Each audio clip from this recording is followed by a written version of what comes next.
السلام علیکم دوستو، میں ہوں عریج اور آپ ہیں اس وقت میرے یوٹیوب چینل عریشہ ناولز پہ۔ آج نہ تو بجلی ہے نہ تو نیٹ ہے، کچھ بھی نہیں ہے، لیکن یہ ہے کہ میں ایپیسوڈ پوسٹ کر سکتی ہوں۔ بھائی کا نیٹ ہے 12 بجے تک پیکج ہے، تو 12 بجے سے پہلے میں نے اس کو ریکارڈ کر کے اپلوڈ کرنا ہے۔ تو باتیں تو خیر کل کروں گی، کل میں آؤں گی کیونکہ کل ایپیسوڈ نہیں آئے گی، عریج آئے گی۔ تو بی ریڈی، میں اپنے سوال تیار کر لو، اور یار وہ پرانے سوال مت لے کر آنا۔ اوکے، اسٹارٹ کرتے ہیں ہم آج کے ناول کی ایپیسوڈ۔ غلطیاں جو بھی ہیں ساری معذرت، کیونکہ میں نے جلد بازی میں لکھی ہے۔ تو اب ہم اسٹارٹ کرتے ہیں، لیٹس اسٹارٹ۔ جنونیت قسط نمبر 23، تحریر عریج شاہ۔ اس کے بہت سارے دوست آئے ہوئے تھے۔ وہ سب سے مبارکباد وصول کر رہا تھا۔ اس کے چہرے پر جاندار مسکراہٹ تھی۔ نکاح ہو چکا تھا اور وہ بہت خوش تھا۔ وہ آج اس کی ہو چکی تھی۔ اس کی خواہش اس نے تب کی تھی جب وہ محبت کا مطلب بھی نہیں سمجھتا تھا۔ اس سے محبت کر کے اس نے اپنے آپ کو پہچانا تھا۔ اسے اس کی زندگی کی ہر خوشی مل گئی تھی۔ اس کی پہلی خواہش، اس کی زندگی کی سب سے بڑی خوشی اس کی زندگی میں شامل ہو چکی تھی، تو وہ بھلا خوش کیسے نہ ہوتا۔ سب لوگ آہستہ آہستہ جا رہے تھے۔ اپنے سارے دوستوں کو الوداع کرنے کے بعد وہ ایک نظر اسے دیکھنے کا خواہش مند تھا، لیکن اس سے زیادہ ضروری فی الحال دادا جان سے ملنا تھا، جن کی وجہ سے یہ سب کچھ ممکن ہوا تھا۔ نہ جانے کیسے انہوں نے سب کو راضی کیا تھا۔ وہ جانتا تھا اس رشتے کے لیے کوئی بھی راضی نہیں ہے، کوئی بھی دیشم اور اس کے نکاح کے لیے راضی نہیں تھا۔ پہلے بابا جان منشا کے خواہش مند تھے، جس کا ذکر وہ چاچا جان سے بھی کر چکے تھے، لیکن بعد میں جب اس نے منشا سے شادی کرنے سے صاف انکار کر دیا، اس کے انکار کی وجہ سے بابا جان کو چاچا جان کے سامنے بہت شرمندگی اٹھانی پڑی تھی، اور اس کے فوراً بعد انہوں نے منشا کی شادی کر دی تھی۔ اس دن کے بعد سے لے کر تقریباً 3 سال سے چاچا جان اس سے کچھ خفا نظر آتے تھے، لیکن پچھلے 2-3 دنوں سے جب سے نکاح کی تیاریاں شروع ہوئی تھی، چاچا جان بہت خوش تھے۔ اسے اپنا داماد بنانے کی خواہش کیسے پوری ہو چکی تھی، اور یہ سب کچھ صرف اور صرف دادا جان کی وجہ سے ہوا تھا۔ سب کو الوداع کرنے کے فوراً بعد وہ دادا جان کے کمرے میں آیا تھا، کیونکہ وہ سب سے زیادہ تھینک یو تو انہی کا کرنا چاہتا تھا، کیونکہ انہی کی بدولت تو آج اس کی چاہت اسے ملی تھی۔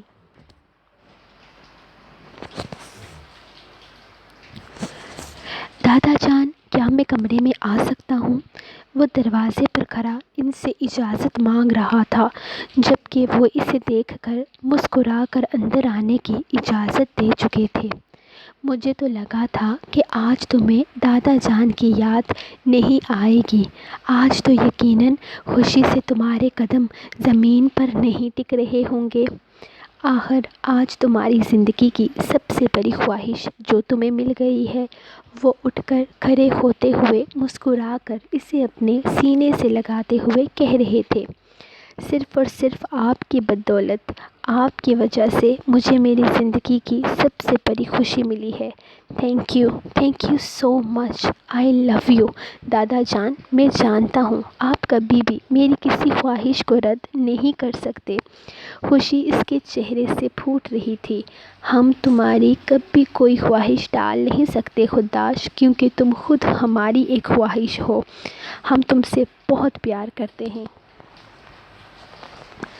ہم تمہیں بتا بھی نہیں سکتے کہ ہم تم سے کتنی محبت کرتے ہیں۔ وہ خوشی سے اسے اپنے سینے سے لگائے اپنی راحت کا سامان کر رہے تھے۔ میں جانتا ہوں دادا جان، آپ مجھ سے بہت پیار کرتے ہیں، میری ہر خواہش کو پورا کرتے ہیں۔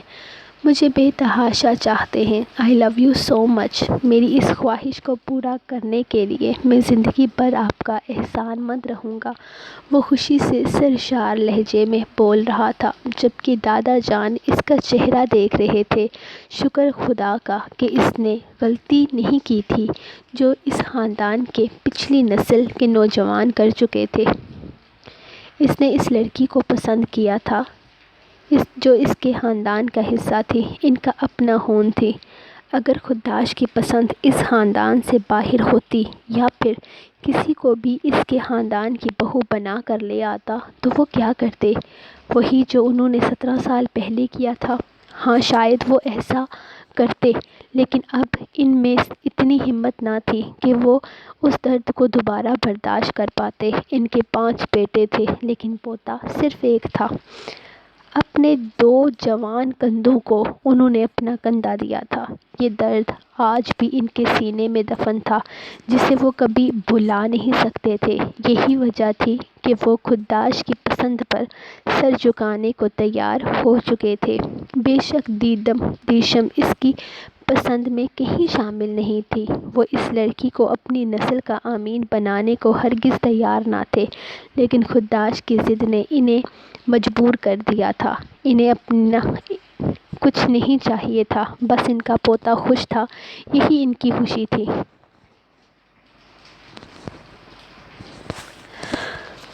راحت صاحب بہت پریشان تھے۔ بار بار وہ چہرہ ان کے سامنے آ رہا تھا۔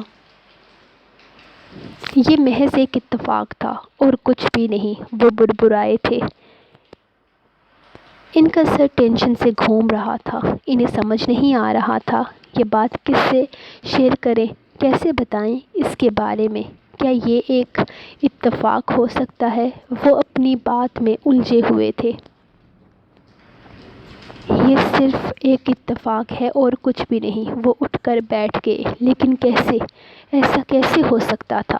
17 سال کے بعد وہی چہرہ ان کے سامنے تھا، جیسے 17 سال پہلے انہوں نے اپنے ہاتھوں سے دفنایا تھا، اور آج 17 سال کے بعد وہی چہرہ ایک بار پھر سے دیکھ رہے تھے اپنی آنکھوں کے سامنے، جیتا جاگتا وہ مسکراتا چہرہ، لیکن اس کی آنکھوں میں بے تحاشا نفرت۔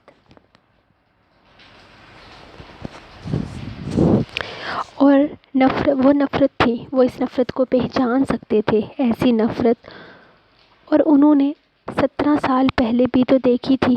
نہیں، کچھ بھی نہیں، یہ صرف ایک اتفاق ہے۔ وہ ہر سوچ کو اپنے ذہن سے جھٹکتے ہوئے بستر پر لیٹ گئے۔ یشی کے بابا کو مت لے کر جاؤ انکل، یشی کے بابا کو مت لے کر جاؤ انکل، پلیز مت لے کر جاؤ۔ ایک چھوٹا سا بچہ روتے ہوئے ان کے پیچھے بھاگ رہا تھا۔ ان کی آنکھ کھل گئی۔ ان کا چہرہ پسینے سے شابور تھا۔ وہ پریشانی سے سر پکڑ کر بیٹھ گئے۔ ان کی بیگم گہری نیند میں تھی، جبکہ نیند، سکون سب برباد ہو چکا تھا۔ ان کے دل میں ایک ڈر بیٹھ گیا تھا۔ وہ اس کی آنکھوں میں نفرت دیکھ کر ڈر گئے تھے۔ اس کی نفرت اس بات کی گواہ تھی کہ وہ کچھ کرنے والا ہے، وہ اپنے انتقام میں کوئی بھی حد پار کرنے والا ہے۔ نہیں، ایسا کچھ نہیں ہے، یہ سب ایک غلط فہمی ہے اور کچھ بھی نہیں، یہ سب صرف ایک اتفاق ہے۔ ایسا نہیں ہو سکتا، ایسا نہیں ہو سکتا۔ وہ خود کو یقین دلا رہے تھے۔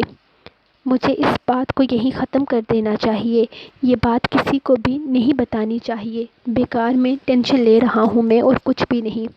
مجھے اس بات کو یہیں بھول جانا چاہیے۔ وہ الجھن کا شکار تھے، خود ہی میں الجھے جا رہے تھے۔ وہ کافی دیر سے سونے کی کوشش کرتے رہے، لیکن پھر بھی نیند نہیں آئی تو نیند کی گولیاں لے لی۔ بس کیسے بھی انہیں اس ٹینشن سے جان چھڑانی تھی۔ نیند کی گولیوں نے اثر دکھایا تھا۔ وہ تھوڑی ہی دیر میں ہر چیز بھول بھال کر گہری نیند میں سو چکے تھے، یہ جانے بغیر کہ آنے والا وقت ان کے لیے کس حد تک خطرناک ثابت ہو سکتا ہے۔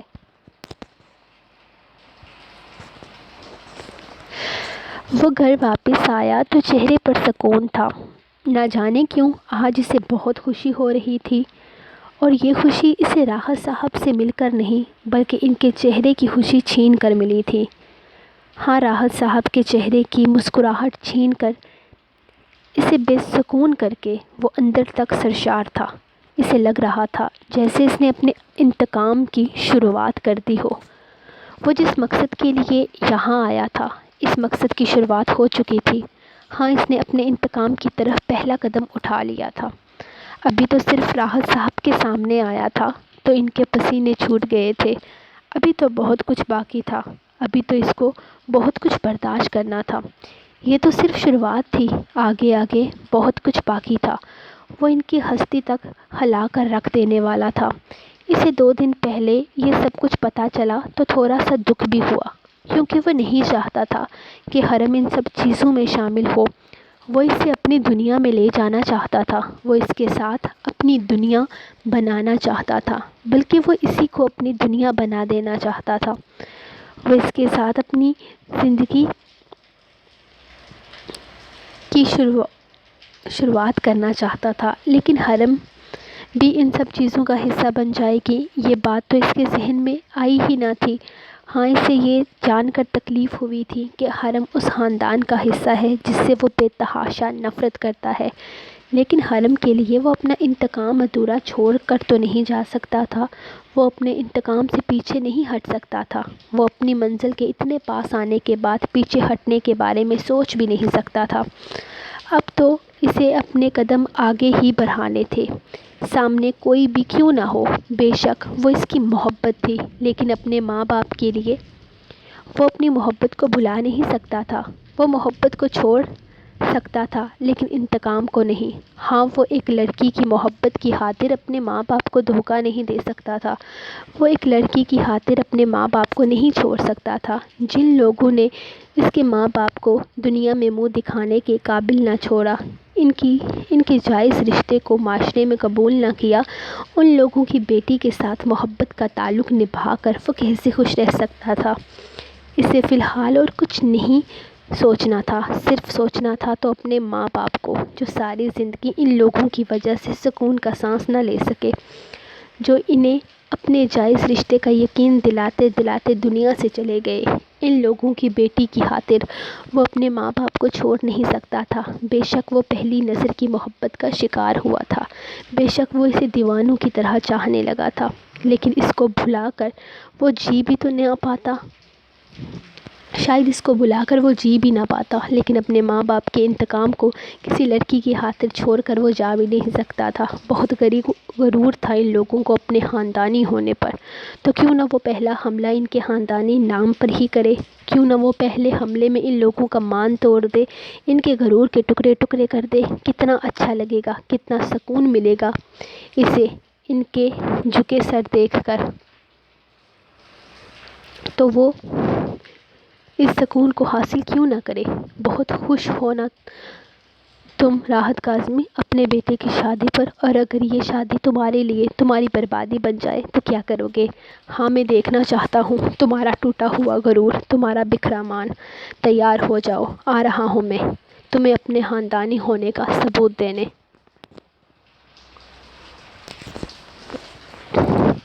تو یہ سب دھوکہ تھا، وہ اسے دھوکہ دے رہا تھا۔ اسے یقین نہیں آ رہا تھا کہ اس جیسی خوبصورت لڑکی کے ساتھ کوئی ایسا کر سکتا ہے۔ اسے یقین نہیں آ رہا تھا کہ اس کے ساتھ کوئی ایسا کر سکتا ہے۔ آج تک کسی کی اتنی ہمت نہ ہوئی تھی کہ ماریا کو دھوکہ دے سکے۔ آج تک وہی لڑکوں کو چھوڑا کرتی تھی، جو اسے پسند نہیں آتا تھا وہ اسے ڈچ کر دیتی تھی، لیکن کوئی اسے چھوڑ کر چلا جائے گا، یہ تو اس نے سوچا بھی نہیں تھا۔ نہیں، تم میرے ساتھ ایسا نہیں کر سکتے شائزم شاہ، تم میرے ساتھ ایسا کرنے کے بارے میں سوچ بھی کیسے سکتے ہو؟ میں نے تمہارے لیے احسن کو چھوڑ دیا، میں تمہاری دولت پر عیش کر سکوں، اور تم میرے ساتھ دھوکہ کر رہے ہو؟ تم میرے ساتھ ٹائم پاس کر رہے تھے؟ نہیں، تم میرے ساتھ ایسا نہیں کر سکتے، اتنی آسانی سے تو میں تمہیں چھوڑوں گی نہیں۔ یہ سب کچھ تم نے اس لڑکی کی وجہ سے کیا نا؟ اب تم دیکھنا میں اس لڑکی کے ساتھ کیا کرتی ہوں۔ میرے ساتھ دھوکہ کر کے خوش تو تم بھی نہیں رہو گے، تمہاری خوشیاں نہ چھین لی تو میرا نام بھی ماریا نہیں۔ بہت پچھتاؤ گے تم شائزم شاہ، سکون تو میں تمہیں بھی نہیں لینے دوں گی۔ مجھ سے پنگا لے کر بہت بڑی غلطی کی ہے تم نے۔ وہ بہت کچھ سوچے جا رہی تھی۔ اتنی آسانی سے سب کچھ اپنے ہاتھوں سے نکلنے نہیں دے سکتی تھی۔ آخر بہت عرصے کے بعد اتنا امیر آدمی اس کے ہاتھ لگا تھا۔ اپنی یہ ہار اسے قبول نہیں ہو رہی تھی۔ صرف اپنی منگیتر کو جلانے کے لیے وہ اسے اپنے ساتھ لے کر گھوم رہا تھا، لیکن اب ماریا کا دل اس پر آ گیا تھا، اور وہ آسانی سے اسے چھوڑنے والی تو نہیں تھی۔ بے شک اسے کچھ بھی کیوں نہ کرنا پڑے، اسے کسی بھی طریقے سے اس کی منگیتر کو راستے سے ہٹانا تھا، کیونکہ اب وہ شاذم کو چھوڑنے کا کوئی ارادہ نہیں رکھتی تھی۔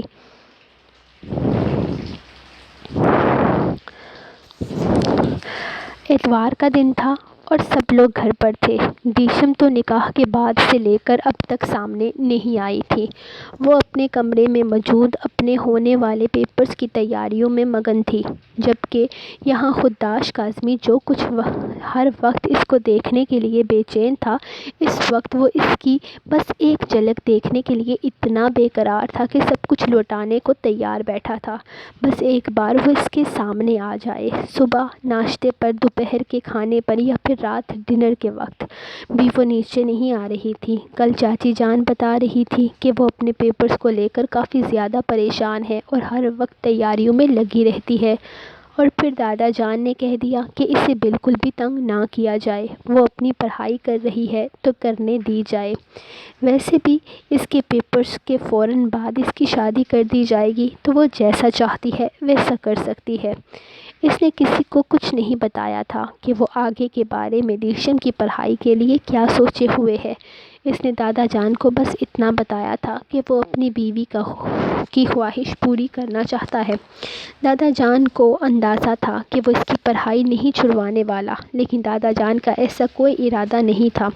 وہ اسے مزید پڑھانے کا کوئی ارادہ نہیں رکھتے تھے، وہ شادی کے فوراً بعد اس کی پڑھائی بند کر دینا چاہتے تھے۔ وہ اسے پوری طرح سے خداش کی بیوی کے روپ میں ڈھلے ہوئے دیکھنا چاہتے تھے۔ وہ چاہتے تھے کہ وہ شادی کے بعد اپنا گھر بسائے، اپنی آنے والی زندگی کے بارے میں سوچے، خداش کے ساتھ ایک نئی خوبصورت زندگی کی شروعات کرے، نہ کہ کوئی پرانے فطور لے کر اپنی نئی زندگی میں قدم رکھے۔ خداش کو بھی صاف انداز میں بتا چکے تھے کہ شادی کے بعد وہ اپنی بیوی کو سر چڑھانے کی ضرورت نہیں ہے۔ تمہاری محبت اپنی جگہ، لیکن وہ لڑکی حد سے زیادہ بدتمیز ہے، اور شادی کے بعد بھی اس کی کوشش یہی ہوگی کہ وہ کسی بھی طریقے سے تمہیں وہ سب کچھ کرنے پر مجبور کرے جو ہماری مرضی کے خلاف ہے، اور اگر تم نے اس لڑکی سے شادی کرنا چاہتے ہو اور چاہتے ہو کہ ہم اس میں تمہارا ساتھ دیں تو تمہیں اس کی بیجا ضد کو رد کرنا ہوگا۔ اور وقتی طور پر اس نے ان سے کہہ دیا تھا کہ آپ شادی تو کروائیں، باقی میں خود سب دیکھ لوں گا، اور اب وہ کس طرح سے دیکھنے والا تھا یہ تو وہی جانتا تھا۔ وہ زیادہ دیر اپنی بے چینی کو خود تک نہیں رکھ پایا تھا۔ وہ اپنی آنکھوں کو سکون پہنچانے کے لیے آخر ناشتہ کرنے کے فوراً بعد ہی اوپر کی طرف چلا گیا تھا۔ حالانکہ اس کا کمرہ نیچے تھا، اوپر تو صرف لڑکیوں کے کمرے تھے، لیکن اس وقت وہ کچھ بھی سوچنے سمجھنے کی کنڈیشن میں نہیں تھا۔ ایک تو ملکیت کا احساس، اور پھر من چاہی منکوحہ کو دیکھنے کا دل کیوں نہ کرتا۔ وہ فی الحال اس سے ملنا نہیں چاہتا تھا، اور نہ ہی دادا جان سے اس چیز کی اجازت دے رہے تھے، لیکن اپنے دل کی بے قراری کے ہاتھوں مجبور ہو کر وہ اوپر آ گیا تھا، اور ایک بار اس لمحے کو جینا چاہتا تھا۔ وہ اس کی ہو چکی تھی، وہ اس کی ملکیت ہے، اس کی منکوحہ ہے۔ وہ اسے بہت قریب سے دیکھنا چاہتا تھا، اسے چھونا چاہتا تھا، اسے محسوس کرنا چاہتا تھا، لیکن وہ جانتا تھا کہ وہ بہت زیادہ سوچ رہا ہے۔ اسے اپنی بے خودی کو کنٹرول میں رکھنا تھا۔ وہ فی الحال اسے خود سے خوفزدہ نہیں کر سکتا تھا۔ اس نے دھڑکتے دل کے ساتھ دروازے پر دستک دی تو اگلے ہی لمحے دروازہ کھل چکا تھا۔ وہ نیلے رنگ کے سادہ سے لباس میں اس کے سامنے کھڑی تھی۔ کیا میں اندر آ سکتا ہوں؟ وہ شوق سا بولا۔ پوچھنے کی کیا ضرورت ہے، اب تو میں کہیں بھی آ سکتا ہوں۔ وہ دلکشی سے مسکراتا اسے پیچھے ہٹاتے ہوئے دروازہ بند کر چکا تھا۔ اس کی بے باک نگاہیں اور حق جتاتا انداز اسے ڈرا رہا تھا۔ سوری گائز، میں نے لاسٹ میں کچھ زیادہ ہی جلدی پڑھا ہے، کیونکہ وہ میرا کہہ رہا تھا کہ میموری آپ کے موبائل کی ختم ہو رہی ہے اور کسی بھی وقت آپ کا موبائل کی ریکارڈنگ رک سکتی ہے، تو پھر میں نے سوچا کہ یہ نہ ہو کہ میری ریکارڈنگ رک جائے، اس لیے میں جلدی اس لاسٹ پیراگراف کو بھی پڑھ لیا۔ تو آپ کو ایپیسوڈ کیسی لگی؟ لائک کر دیا کرو یار، قسم سے پیسے نہیں لگتے۔ اگر آپ لوگوں کے یہاں تک آ کر سننے کے پیسے نہیں لگتے نا، تو لائک کے تو بالکل بھی نہیں لگتے، اور کمنٹ آپ لوگ کرتے ہوئے اتنا مزہ آتا ہے، تھینک یو سو مچ۔ اور فائنلی میں نے ریکارڈنگ کر لی۔ جس طرح سے بارش ہو رہی تھی نا، مجھے لگ رہا تھا کہ آج ممکن نہیں ہو سکے گی ایپیسوڈ، تو کل میں کوشش کروں گی لائیو آنے کی۔ اگر ایسی ہی بارش رہی تو اللہ نہ کرے کل بارش ہو، کیونکہ کل میچ بھی تو ہے نا۔ تو انشاءاللہ ملتے ہیں ہم آپ کو نیکسٹ ایپیسوڈ میں، تب تک کے لیے اپنی رائٹر کو دعاؤں میں یاد رکھیں، اور دعا کریں کہ بارش شارش نہ ہو اور میں کل لائیو آ سکوں۔ کل قسط نہیں آئے گی بلکہ میں آؤں گی، تو ملتے ہیں آپ کو کل، تب تک کے لیے اللہ حافظ۔